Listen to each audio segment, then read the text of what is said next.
오늘 성경 마태복음 1장이나 누가복음 2장에 보면 예수님의 탄생에 대해서 말씀을 했는데, 오늘 말씀에 보면 예수님이 어떻게 이 세상에 탄생하셨느냐, 저는 두 가지의 말씀만 오늘 드리고 다음 주일날은 예수님이 어떤 분인가 하는 것을 말씀드릴 것입니다. 오늘 말씀에 보면 여러분 다 같이 18절 말씀을 같이 읽어보시기 바랍니다. 18절 여기 화면에 뜨니까 다들 고개를 들고 크게 읽어보세요. 18절 시작. 예수 그리스도의 나심은 이러하니라. 그의 어머니 마리아가 요셉과 약혼을 하고 동거하기 전에 성령으로 잉태된 것이 나타나. 여기 참 이 말씀을 보면 예수님의 탄생이 이러하니라 이렇게 말씀하고, 그의 어머니가 누구라고요? 마리아. 근데 마리아가 요셉이라는 총각과 약혼을 했어요. 약혼은 결혼하기 전에 결혼하자고 서로 약속하는 거잖아요. 약속을 하고 이 결혼을 위한 약혼을 했는데, 약혼하고 동거하기 전에 예수님이 성령으로 잉태가 되었단 말이에요.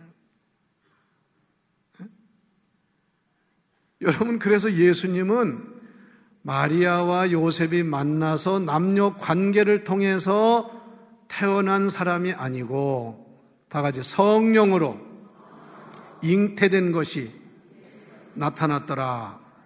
여기 잉태라는 말은 임신이라는 말과 같은 말인데, 임신이라는 말보다는 격이 높은 말이에요. 그래서 애기 벨 잉자에다가 애기 벨 태자예요. 잉태, 애기가 뱄다 그 말이에요. 그런데 이 애기 뵌 것이 여기 말씀처럼 약혼한 요셉과 동거하기 전에 무엇으로 잉태했다고요? 성령으로. 이게 신비예요, 이게. 할렐루야. 그래서 예수님은 이 땅에 오신 하나님의 아들이요 인간인데, 마치 저 에덴 동산에서 아담과 하와가 동거하여 아들을 낳았는데 그런 것이 아니고, 이 예수님은 성령으로 잉태가 되었다 그 말입니다. 이게 기독교 신앙의, 그리고 예수님의 탄생의 신비입니다. 그 이유는 나중에 또 나와요. 그래서 잉태를 해서 그 다음에 말씀이 뭐냐면 19절을 보시면, 19절 읽읍시다. 시작. 그의 남편 될 요셉은 의로운 사람이라 그를 드러내지 아니하고 가만히 끊고자 하였다. 지금 이게 몇 년 전이냐면 2017년 전 얘기입니다. 그 당시에 처녀가 애배면 그건 있을 수 없는 일이었어요. 그렇게 사회가 엄격했던 그런 사회, 더군다나 하나님 믿는 사람들이 결혼도 안 했는데 아기를 뱄다는 것은 있을 수 없는 일이에요. 그래서 이 요셉이 그걸 알고서 가만히 끊고자 하였다. 그런데 거기 말씀 보니까 요셉은 어떤 사람이었다고요? 의로운 사람이었다. 여기 의롭다는 말은 참으로 좋은 사람, 바르게 사는 사람, 남을 배려하는 그런 사람을 말하는. 그 다음에 여러분 성경을 또 보시기 바랍니다. 자, 20절을 같이 읽어보세요. 20절 시작. 이 일을 생각할 때에 주의 사자가 현몽하여 이르되 다윗의 자손 요셉아 내 아내 마리아 데려오기를 무서워하지 말라. 그에게 잉태된 자는 무엇으로? 성령으로 된 것이니라. 할렐루야. 이게 예수님의 탄생의 신비라 그 말씀입니다. 자, 누가복음 1장 34절을 우리가 보겠는데요. 누가복음 1장 34절입니다. 자, 같이 한번 읽어봅시다. 마리아가 천사에게 말하되 나는 남자를 알지 못하니 어찌 이 일이 있으리까? 이게 천사한테 이제 잉태했다는 소식을 듣고 마리아가 한 반응입니다. 그 다음에 35절을 읽어보겠습니다. 35절 시작. 천사가 대답하여 이르되 성령이 푸신 이의 능력이 너를 덮으시리니 이러므로 나실 바 거룩한 이는 하나님의 아들이라 일컬어지리라. 할렐루야. 여기도 보면 이제는 마리아가 갑자기 아기 뱉다는 천사의 말을 들었단 말이에요. 그러니까 놀래가지고 뭐라고 했냐면 나는 남자를 알지 못하는데, 여기 안다, 구약시대에 히브리어나 이런 데서 안다는 말은 관계를 했다는 말이에요. 그래서 나는 남자와 이런 관계가 없고 남자를 만난 일이 없는데 어찌 저에게 그런 일이 있을 수 있단 말입니까? 그래서 어찌 이 일이 있으리까? 하고 그 마리아가 질문을 했어요. 그랬더니 주의 사자가 말씀하기를 다 같이 성령이 내게 임하시고, 그러면서 말씀하기를 지극히 높으신 이의 능력이 너를 덮으리라. 하나님의 능력이 임하셨다, 그 말입니다. 그러면서 하는 말씀이 이러므로 나실 바 거룩한 이는 다 같이 하나님의 아들이니라. 할렐루야. 그래서 이 요셉이나 마리아가 하나님의 그 은혜를 받아가지고 하나님의 말씀을 듣고 이제 잉태된 것을 알게 되고, 그래서 마리아가 그 하나님의 사자의 말을 듣고 주께서 하는 말씀을 듣고 마리아가 찬양을 한 것이 마리아 찬가입니다. 이와 같이 예수님은 이 땅에 탄생하실 때 성령의 역사로 탄생을 하시게 된 것을 믿으시기를 바랍니다. 여러분, 그래서 우리는 기독교인으로서 항상 예배 시간에 고백하는 것이 사도신경이에요. 사도신경. 이단들은 절대로 이거 고백 안 합니다. 그래서 우리 정통교회는 사도신경을 고백하는데, 사도신경 앞에 뭐라고 했습니까? 한번 사도신경을 같이 외워봅시다. 시작. 전능하사 천지를 만드신 하나님 아버지를 내가 믿사오며 그 외아들 우리 주 예수 그리스도를 믿사오니, 거기까지예요. 그 다음에 뭐라고 했어요? 이는 성령으로 잉태하사, 그 다음에 동정녀 마리아에게 나시고, 여기 이거 우리가 고백하는 시간, 이게 얼마나 중요하다는 것을 알아야 돼요. 그래서 기독교는 예배 시간마다 이걸 고백하는 거예요. 다음에 성령으로 잉태하사 동정녀 마리아에게 나시고, 이것도 신비입니다. 동정녀가 누구냐? 동정녀는 남자를 상대하지 아니한 여자를 동정녀라고 합니다. 영어로는 버진, 처녀라는 말이.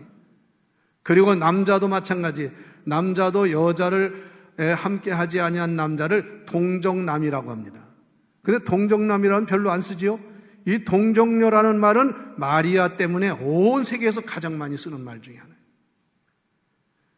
그래서 동정녀 마리아에게서 나게 하시고 이렇게 말하잖아요.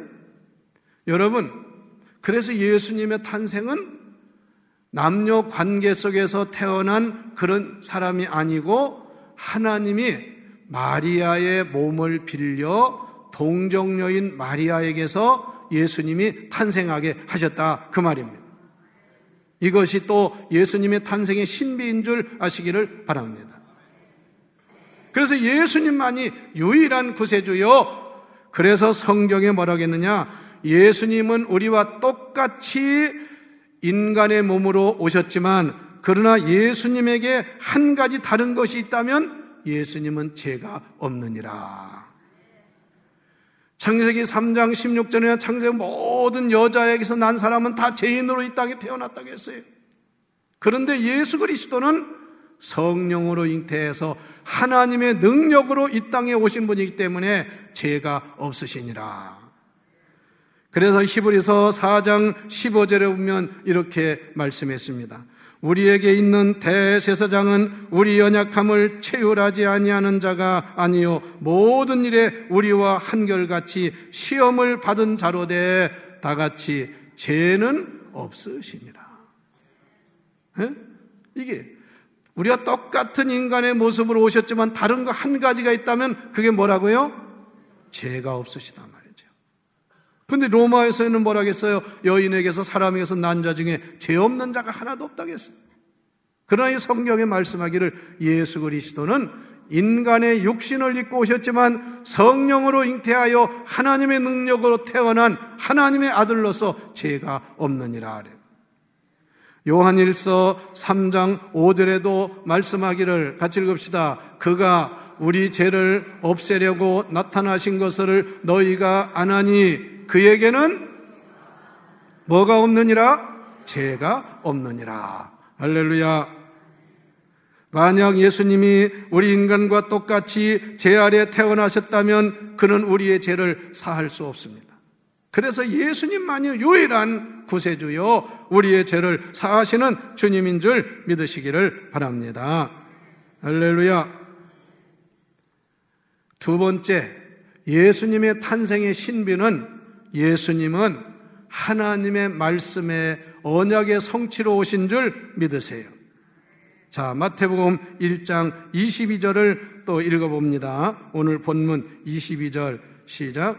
이 모든 일이 된 것은 주께서 선지자로 하신 말씀을 이루려 하심이니. 할렐루야. 이르시되, 또 읽어보세요. 보라, 처녀가 잉태하여 아들을 낳을 것이요 그의 이름은 임마누엘이라 하라 하였으니 이를 번역한즉 하나님이 우리와 함께 계시다 함이라. 바로 이 예수님의 탄생의 신비는 말씀의 언약의 선지자들의 예언의 성취라 그 말입니다. 여러분 잘 아세요. 우리 기독교는 말씀의 종교인 줄 믿으세요. 금년이 종교개혁 마틴 루터의 종교개혁 500주년인데 마틴 루터의 종교개혁의 핵심이 뭡니까? 하나님 말씀으로 돌아가야 된다고. 말씀을 떠나는 기독교가 아니라고 말씀이. 아무리 성대하게 아무리 요란스럽게 해도 그건 기독교가 아니라고. 중세기의 교회가 그렇게 타락했다고 말이에요. 그래서 우리 기독교는 모든 것이 말씀대로 이루어지고 말씀의 언약대로 이루어지는 우리 기독교인 줄 믿으시기를 바랍니다. 여러분, 이사야라는 사람이 보라, 처녀가 잉태하여 아들을 낳으니 그 이름을 임마누엘이라 한 이 예언이 언제 이루어진 예언이냐? 주님 오시기 전 740년에서 750년경에 이루어진 말씀입니다. 예언한 말씀이. 그 말씀이 750년이 지나서 예수 그리스도의 탄생을 통해서 이루어졌어요. 그 이전에는 처녀가 잉태하여 아들을 낳은 사람이 없어요. 이 신비한 것을 우리가 알아야 합니다. 그 기간이 몇 년이었다고요? 그 예언이 몇 년 만에 이루어진 거라고요? 750년. 근데 우리는 1년도 못 기다려. 한 달도 못 기다려. 여러분, 하나님은 예언의 성취로 이 땅에 하나님의 아들 예수 그리스도가 탄생하게 하신 것을 믿으세요. 그래서 예수님은 공생애를 사시면서 모든 일을 말씀으로 해결했어요. 말씀으로. 여러분도요, 신앙생활을 깊이 있게 잘하면 말씀으로 해결해야 됩니다. 어떤 사람 기도는 무지하게 한다고 하는데 말씀과는 동떨어졌어. 그건 기독교 신앙의 바른 기도가 아니에요. 기도를 우리 해도 말씀 가운데 기도가 이루어져야 합니다.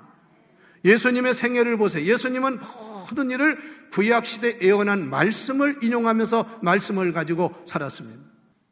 여러분, 그러므로 모든 신앙은 말씀의 기초 위에 세우고 말씀으로 이루어지는 줄 믿고 여러분들은 말씀의 사람이 되시기를 축원합니다.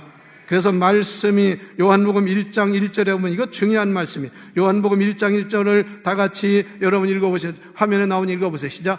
태초에 말씀이 계시니라. 이 말씀이 하나님과 함께 계셨으니 이 말씀은 곧 이 말씀이 로고스인데 이 말씀이 누구냐면 예수 그리스도를 말하는 거예요. 2절 말씀을 보세요. 또 뭐라고 했습니까? 그가 태초에 하나님과 함께 말씀이 계셨다. 근데 이번 2절에서는 그가 태초에 하나님과 함께 계셨다. 그가 누구를 같아요?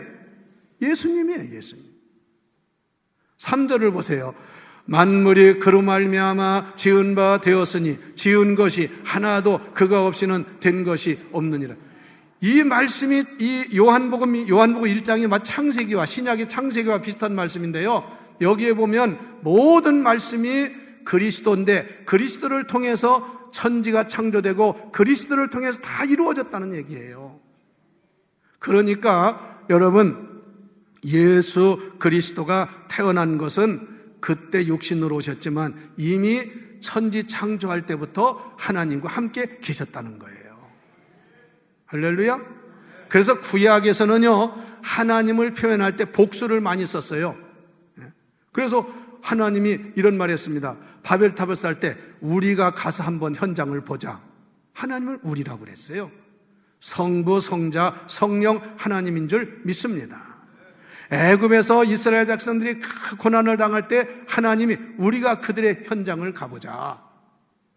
성도 여러분, 예수님은 태초부터 계셔서 이 땅에 인류 구원을 위해서 육신을 입으시고 이 땅에 오셨는데 그 예수님은 바로 말씀의 언약의 성취였다는 것을 믿어야 합니다. 그래서 예수님이 오심으로 어떻게 됐어요? 세상의 역사가 달라졌어요. 잘 들어보세요. 여러분, 세상에 어떤 위대한 사람, 어떤 영웅이 영웅 호걸이 왔다고 해서 역사가 새롭게 시작하는 거 봤어요? 아무리 위대한 사람이 와도 그 사람 임기가 끝나면 끝났지 그 사람부터 역사가 새로 시작된 게 없어요. 또 여러분, 세상에서 보면은 어느 종교인의 교주나 뭐 이런 사람들이 오면 그때부터 새로운 역사를 만들었다고 해서 제가 북한에 가보니까요, 북한 역사는 따로 있더라고요. 그 사람들은 그걸 또 저희네 역사라고 믿어요. 그리고 여러분, 이 세상에 석가모니가 탄생한 때를 가리켜서 그때부터 역사를 계산하는 걸 뭐라고 그래요? 불기라고 하지. 불기요, 불기. 그리고 옛날 일제시대 때 일본 시대 사람들은 그 일본에 다스리는 왕, 무슨 이런 사람들 이름을 따가지고 소화 몇 년 뭐 이런 걸 따져왔잖아요. 우리나라는 옛날에 단기 몇 년. 우리 초등학교 다닐 때는 항상 앞에 단기 몇 년 써 있었어요. 단기 몇 년, 서기 몇 년. 그래서 계산하는 방법도 있잖아요. 우리 서기에다가 얼마를 더하면 돼요? 2333년을 더하면 단기가 나오는 거야. 근데 단기 쓰는 데가 어디 있어 지금? 이게 다 달라진 거예요. 그래서 오직 예수 그리스도만 이 땅에 오시니까 역사가 그때부터 새 역사가 시작된 줄 믿으세요. 이게 바로 예언의 성취로 오신 성령으로 태어나신 예수님의 새 역사가 된 거예요. 그래서 예수님이 오신 그때부터 역사가 새로 계산이 되어가지고 금년이 2017년이 됐잖아요. 그리고 예수님 탄생하기 이전을 가리켜서 주전시대, 주님 오시기 전의 시대라고 계산을 하는 거예요. 할렐루야. 이 세상의 모든 역사는 예수님이 온 그때를 기준으로 해서 그걸 계산하는 겁니다. 주전 몇 년, 주후 몇 년, 그걸로 계산합니다.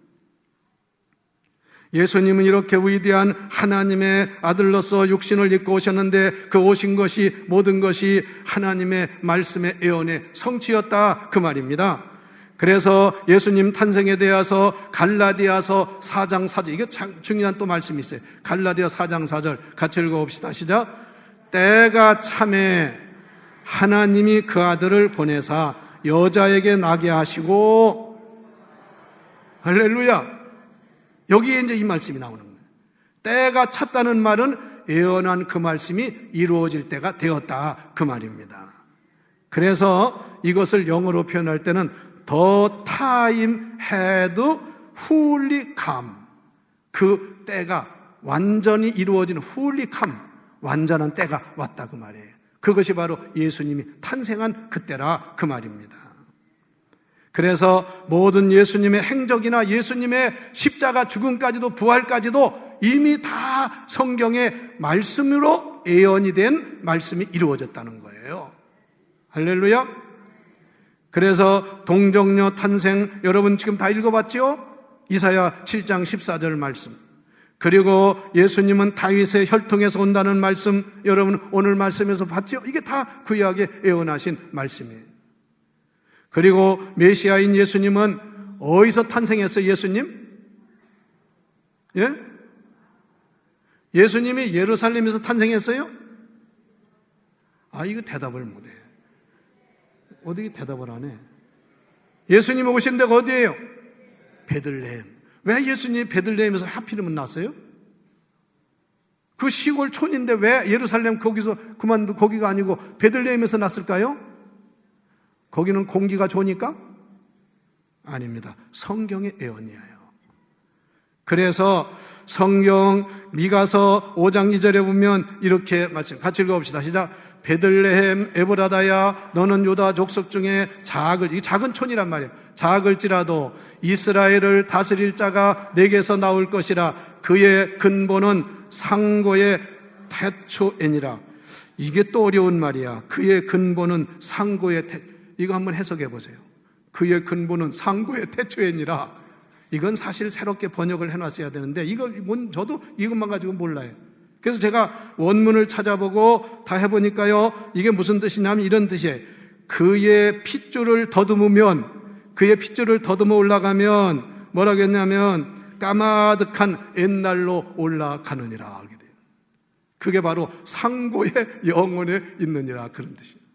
이게 다 구약의 예언인데, 그래서 예수님이 베들레헴에 오신 거예요. 호적을 하게 하고 이렇게 한 거는 예수님이 거기 탄생하도록 역사가 다 만든 거예요. 그 다음에 예수님이 헤롯이 예수님이 탄생을 알고 예수님 탄생할 때 태어난 아이들, 그 베들레헴 그 지역에 있는 사람 다 죽였죠? 그래요, 안 그래요? 그래서 예수님이 어디로 피난 가셨어요? 애굽으로 가셨어요.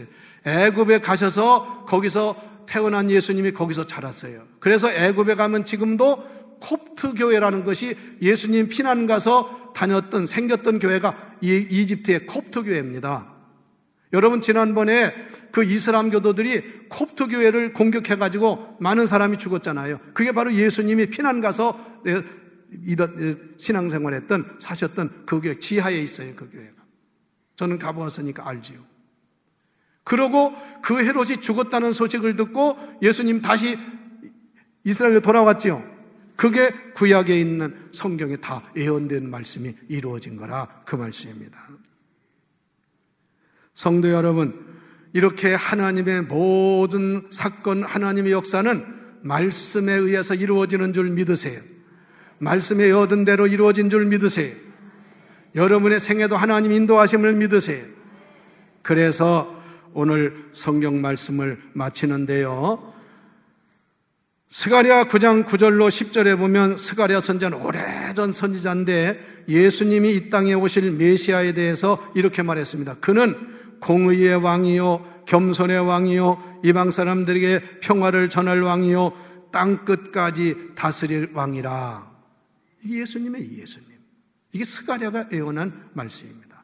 구약의 예수님을 예언한 말씀이 많기 때문에 제가 다 얘기하지 못하고 이렇게 대표적인 몇 가지만 말씀드렸는데, 다 같이 예수님은 말씀의 예언의 성취로 오셨습니다.